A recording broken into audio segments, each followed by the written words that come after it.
Tunjukkanlah kepada dunia ramah tamah budi bahasamu.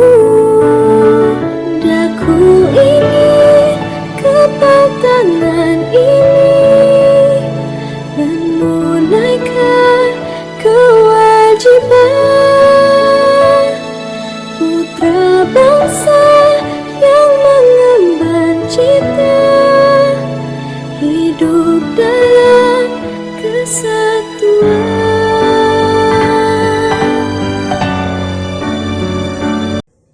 Bapak, Ibu, dan saudara-saudara yang dikasihi dan mengasihi Tuhan Yesus Kristus, salam merdeka. Hari ini kita bersama-sama akan menerima sabda Tuhan dalam peringatan dan perayaan hari ulang tahun kemerdekaan negara kita tercinta, Negara Kesatuan Republik Indonesia. Sudah ada 76 tahun kita merdeka. Dan di dalam perayaan dan peringatan perayaan ini, sebelum kita bersama-sama menghayati sabda Tuhan, mari kita memohon pertolongan Tuhan melalui doa saya hantarkan. Di tengah sukacita kami Tuhan, karena Engkau menuntun kami sebagai negara Indonesia sampai dengan usia yang ke-76, kami hendak menghayati sabda Tuhan dalam ibadah, peringatan dan perayaan hari ulang tahun kemerdekaan bangsa dan negara kami. Kami mohon Tuhan menolong kami, memampukan kami mengerti kehendak Tuhan dengan baik dan benar, supaya kami pun mampu melakukannya juga dengan baik dan benar. Di dalam nama Tuhan Yesus Kristus Sang Sabda yang sejati kami berdoa. Amin. Saudara-saudara, di dalam peringatan dan perayaan hari ulang tahun kemerdekaan ini, sabda Tuhan akan terambil dari Kisah Para Rasul pasal 7 ayat 9 sampai 16. Kisah Para Rasul 7 ayat 9 sampai 16 yang demikian bunyi sabda Tuhan. Karena iri hati bapa-bapa leluhur kita menjual Yusuf ke tanah Mesir, tetapi Allah menyertai dia dan melepaskannya dari segala penindasan serta menganugerahkan kepadanya kasih karunia dan hikmat ketika ia menghadapi Firaun raja Mesir. Firaun mengangkatnya menjadi kuasa atas tanah Mesir dan atas seluruh istananya.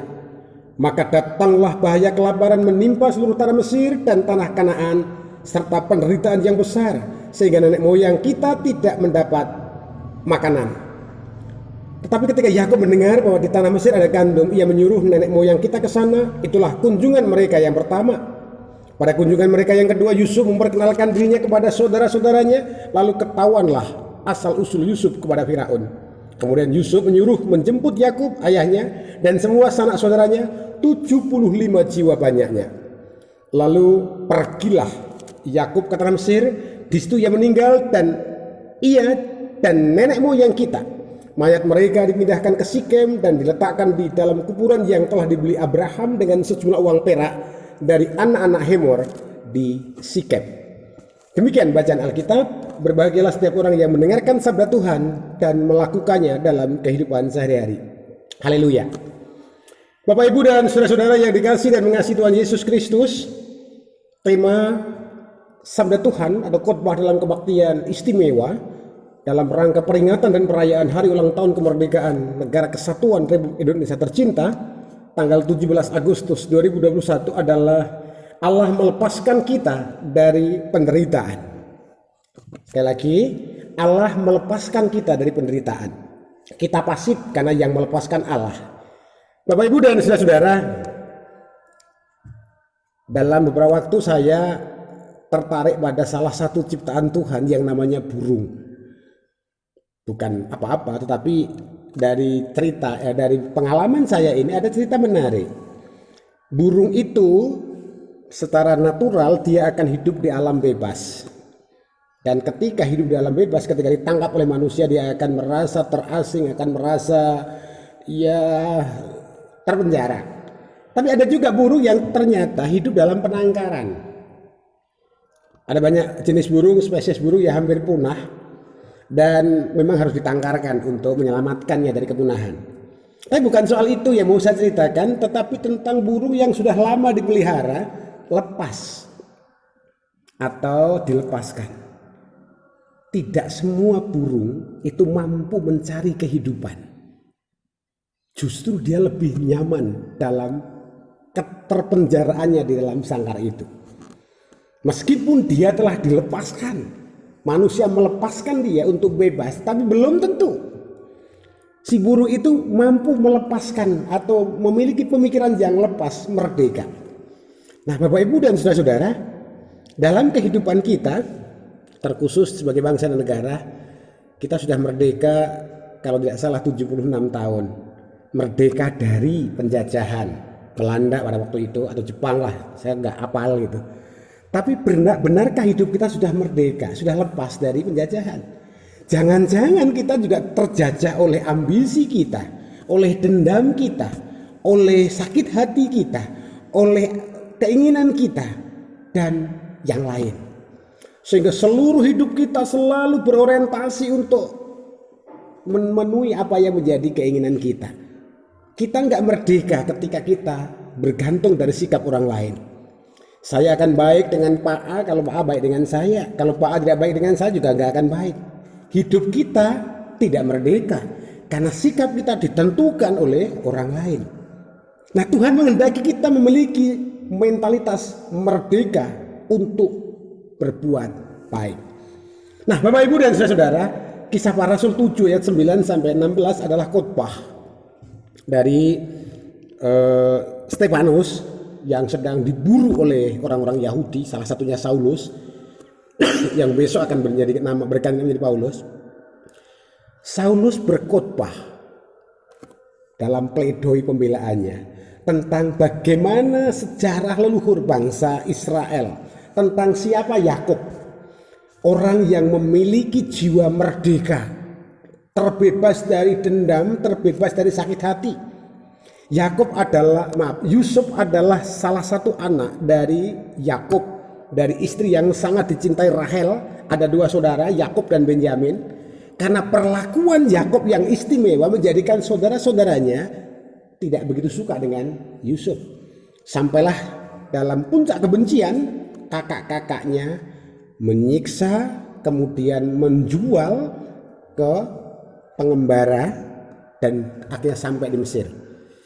Jalan berliku, jalan derita dijalani oleh Yusuf, dari dibuang ke dalam gua, dalam sumur tua, kemudian dijual, kemudian dijadikan budak, difitnah, dipenjara.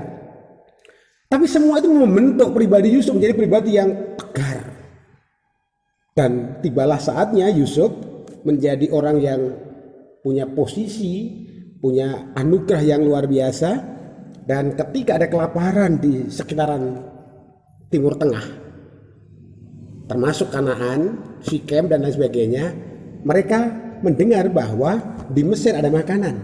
Singkat cerita, Yakub mengutus anak-anaknya untuk mencari gandum, dan berjumpalah dengan Yusuf. Kalau mengikuti naluri manusia, Yusuf masih mengenal kakak-kakaknya. Dia punya dendam, punya hak untuk membalas, punya hak untuk menciderai, melukai, memuaskan dirinya. Tetapi Yusuf tidak memilih jalan itu. Yusuf memilih jalan merdeka untuk berbuat baik. Yusuf tidak mau memelihara, merawat dendam, karena dendam itu adalah penjajah yang sangat kejam. Dendam, sakit hati, kecewa itu adalah penjajah yang lebih kejam dari Belanda, dari Jepang, atau negara-negara yang dulu suka menjajah. Nah, Bapak Ibu dan saudara-saudara, kemerdekaan hati dan sikap hidup Yusuf menjadikan Yusuf berkenan di hadapan Tuhan dan menolong banyak orang, menyelamatkan banyak orang, termasuk leluhurnya. Nah, pertanyaan untuk kita sekarang adalah, sebagai negara kita sudah merdeka selama 76 tahun. Kita sebagai orang Kristen juga sudah dibebaskan, seperti tema khotbah, Allah melepaskan kita dari penderitaan. Persoalannya adalah, mau nggak kita dilepaskan? Jangan-jangan seperti burung yang udah lama di dalam sangkar, dilepaskan malah nggak bisa cari makan, dia pengen kembali. Tapi sulit, Pak. Saya itu sulit melepaskan penderitaan. Saya nggak punya uang kok. Ya nggak punya uang, ya kita kerja toh. Kalau kita nggak makan uang, tapi kan beli pakai uang. Iya. Kalau kita bekerja nggak mungkin Tuhan akan membiarkan. Tapi kan silahkan. Kalau tapi kan itu menjadi contoh bahwa kita memang nggak mau dilepaskan dari penderitaan. Tentang sikap kita. Kita seringkali bersikap bergantung dari sikap orang lain. Seperti di awal saya katakan, saya akan berbuat baik pada A kalau A berbuat baik pada saya. Tanpa kita sadari kita terjajah oleh sikap orang lain. Oleh karena itu, Yusuf memberikan contoh teladan, bukan sekedar kata-kata, tindakan. Melepaskan diri dari ikatan jerat dendam, sakit hati yang seringkali menjadi penjajah kehidupan. Sekali lagi, Yusuf punya kekuasaan, punya kesempatan, punya kekuatan untuk membalaskan dendamnya supaya puas ben ngrasake. Dhisik kaya ngopo Ruben karo aku, Simeon karo aku, saiki gen ngrasake. Nah, itu yang seringkali kita lakukan. Tema khotbah kita adalah Allah melepaskan kita dari penderitaan. Iya. Persoalannya adalah kita mau nggak dilepaskan. Jangan-jangan kita memang malah nggak mau dilepaskan. Memelihara dendam, memelihara sakit hati, memelihara kecewa. Sehingga hidup kita ditekan oleh perasaan-perasaan kita sendiri. Loh, tapi orang lain itu menyakitkan. Loh, kalau kita nggak menerimanya kan nggak sakit toh. Tapi saya menerimanya, salah Anda sendiri. Bapak Ibu dan saudara, ada cerita yang sering saya ceritakan ke teman-teman anggota majelis dalam percakapan. Ada seorang bante atau seorang Buddhis ketika sedang mengajar, ada orang datang, dia ngamuk-ngamuk lalu meludahi bante itu. Murid-muridnya marah semua. Bante itu bilang, "Lu ngapain kau marah?" "Guru, kenapa terima? Orang itu udah berlaku kasar, dia meludahi guru." "Enggak, dia enggak meludahi saya, dia meludahi pikirannya tentang saya. Saya enggak tahu dia diceritain siapa, dia punya gambaran tentang saya seperti apa." Lalu sudah, esoknya orang itu merasa bersalah, lalu datang lagi, dia minta maaf. "Guru, saya minta maaf." "Anda minta maaf kepada siapa?" "Kemarin saya meludahi guru." "Saya yang kemarin beda dengan saya yang sekarang. Dan yang Anda ludahi bukan saya, itu bayangan saudara terhadap saya." Nah, Bapak Ibu dan saudara, cerita ini si Bante, si guru Buddhis ini sama dengan Yusuf. Dia sudah merdeka, sudah selesai dengan hidupnya. Mau dipaido kalau memang iya ya dibenarkan, kalau enggak ya enggak apa-apa. Mau disapa diam saja ya enggak apa-apa. Mau kita negor dicuekin ya silahkan. Kita harus memiliki independensi, kemerdekaan diri. Sikap kita jangan tergantung dari sikap orang lain. Sekali lagi, kalau kita tergantung dari sikap orang lain, kita masih terjajah. Sehingga percuma umbul-umbul, bendera, perayaan-perayaan kalau sikap hidup kita masih terjajah. Terjajah oleh ekonomi misalkan. Wah, itu tonggoku masa orang sasi ganti HP anyar terus. Saya harus mbok yo ben wong kono duwe dan butuh. Kono yo ganti mobil, mbok yo ben. Lu kono ki gerejane wis duwe ngene. Ya ora apa-apa to duwe kok. Kenapa harus tergantung pada yang lain gitu? Sikap kita merdeka. Tapi sulit Pak? Iya, kalau nggak sulit ngapain diajarkan Tuhan Yesus? Nah saudara-saudara, mari kita memperingati, menghayati dan merayakan kemerdekaan negara kita dengan menciptakan, menumbuhkan kemerdekaan sikap kita terhadap kehidupan. Pokoknya saya akan ke gereja kalau yang khotbah Pak Berita Doni. Kalau ada yang berita, "Pak, ini kan yang tersinggung loh Pak. Nek mbah itu sing khotbah, rarmakat, ya ora apa-apa urusannya tak karo aku kok. Kalau saya salah saya minta maaf, tapi kalau urusannya dia merasa tersinggung kan saya nggak tahu dia punya masalah. Saya merdeka kok. Saya nggak mau dijajah oleh apapun dan siapapun. Saya ingin dijajah oleh Roh Kudus untuk selalu berbuat baik." Mari kita ciptakan sikap hidup seperti itu Bapak Ibu dan saudara-saudara. Terkhusus Jemaat GKJ Tuntang Timur, jangan baperan, jangan melo, jangan kemudian merasa nggak berarti, tapi kita semua berarti di hadapan Tuhan. Sekali lagi mari kita bersikap berdasarkan tuntunan Roh Tuhan. Bisa jadi ada penolakan, itu wajar. Jangankan kita, Tuhan Yesus ada ditolak.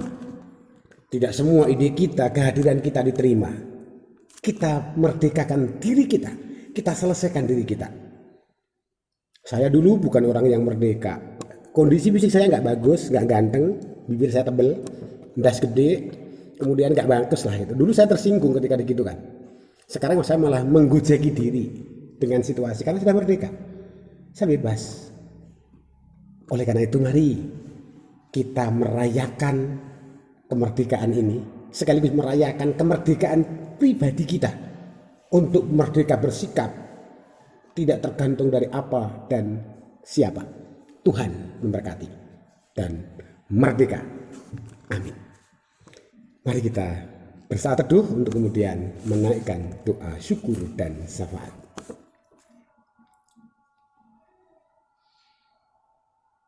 Engkau memerdekakan kami ya Tuhan dari belenggu dosa. Engkau melepaskan kami dari segala jerat kehidupan. Namun terkadang kami justru suka dengan penjara kehidupan, dengan sangkar kehidupan, dengan tuntutan kehidupan. Sehingga sikap hidup kami tergantung dari sesuatu di luar kami. Saat ini Engkau mengajar kami tentang bagaimana menjadi manusia yang merdeka untuk berbuat baik. Manusia yang merdeka berbuat sesuai dengan kehendak Tuhan. Seperti Yusuf yang mampu mengalahkan godaan dendam, godaan pembalasan, godaan kekecewaan, godaan sakit hati. Sehingga menyelamatkan banyak jiwa. Tolonglah kami Tuhan untuk memiliki sikap hidup seperti Yusuf. Meskipun dilukai, ditolak, dijual, disingkirkan, tetapi jiwa yang merdeka, jiwa yang bening, yang di situ ada Engkau ya Allah, memampukan Yusuf untuk melihat kehidupan yang jauh lebih damai sejahtera dengan bersikap merdeka, tidak tergantung dari sikap tidak baik siapapun. Dalam suasana perayaan dan peringatan kemerdekaan negara kami ini, sebagai pribadi, sebagai pengikut-Mu ya Kristus, kuatkanlah kami, mampukanlah kami untuk menjadi pribadi yang merdeka, pribadi yang mampu bersikap hanya oleh tuntunan kuasa Roh Tuhan. Di dalam nama Tuhan Yesus Kristus kami berdoa. Amin.